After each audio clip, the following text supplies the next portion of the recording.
Shalom para pendengar yang dikasihi oleh Tuhan Yesus. Kiranya Tuhan memberikan rahmat-Nya kepada para pendengar semua. Sebentar lagi kita akan mendengarkan pembacaan Alkitab audio dalam versi bahasa Indonesia sehari-hari. Siapkan hati saudara. Ester pasal 8. Perintah raja yang menguntungkan orang Yahudi. Pada hari itu juga Raja Ahasiweros mengaruniakan harta milik Haman, seteru orang Yahudi kepada Ester sang ratu, dan Mordekai masuk menghadap raja. Karena Ester telah memberitahukan apa pertalian Mordekai dengan dia. Maka raja mencabut cincin meterai yang diambil daripada Haman, lalu diserahkannya kepada Mordekai. Dan Mordekai diangkat oleh Ester menjadi kuasa atas harta milik Haman. Kemudian Ester berkata lagi kepada raja sambil sujud pada kakinya dan menangis memohon karunia-Nya, supaya dibatalkannya maksud jahat Haman orang Agag itu, serta rancangan yang sudah dibuatnya terhadap orang Yahudi. Maka raja mengulurkan tokat emas kepada Ester, lalu bangkitlah Ester dan berdiri di hadapan raja, serta sembahnya. Jikalau baik pada pemandangan raja, dan jikalau hamba mendapat kasih raja, dan hal ini kiranya dipandang benar oleh raja, dan raja berkenan kepada hamba, maka hendaklah dikeluarkan surat titah untuk menarik kembali surat-surat yang berisi rancangan Haman bin Hamedata, orang Agag itu, yang ditulisnya untuk membinasakan orang Yahudi di dalam semua daerah kerajaan. Karena bagaimana hamba dapat melihat malapetaka yang menimpa bangsa hamba, dan bagaimana hamba dapat melihat kebinasaan sanak saudara hamba.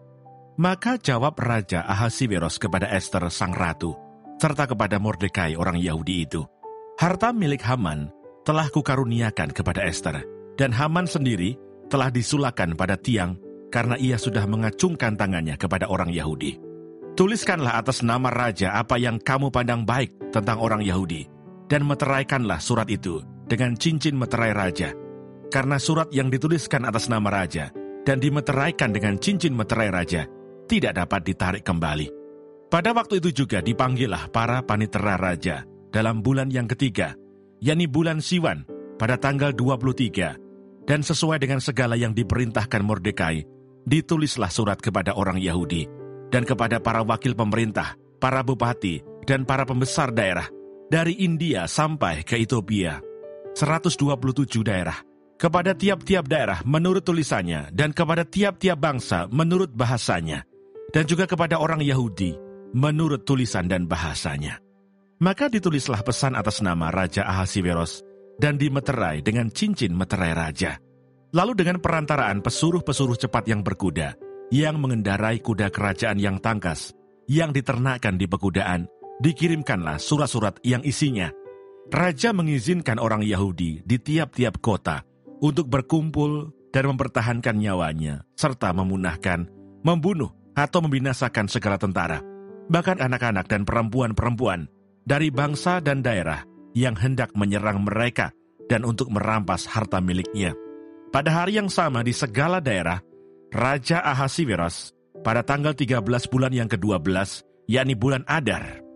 Salinan pesan tertulis itu harus diundangkan di tiap-tiap daerah, lalu diumumkan kepada segala bangsa, dan orang Yahudi harus bersiap-siap untuk hari itu akan melakukan pembalasan kepada musuhnya. Maka dengan terburu-buru dan tergesa-gesa, berangkatlah pesuruh-pesuruh cepat yang mengendarai kuda kerajaan yang tangkas itu atas titah raja, dan undang-undang itu dikeluarkan di dalam benteng Susan.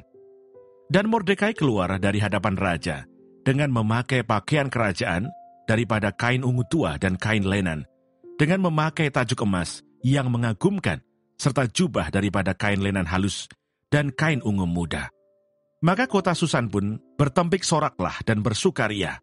Orang Yahudi telah beroleh kelapangan hati dan sukacita, kegirangan dan kehormatan.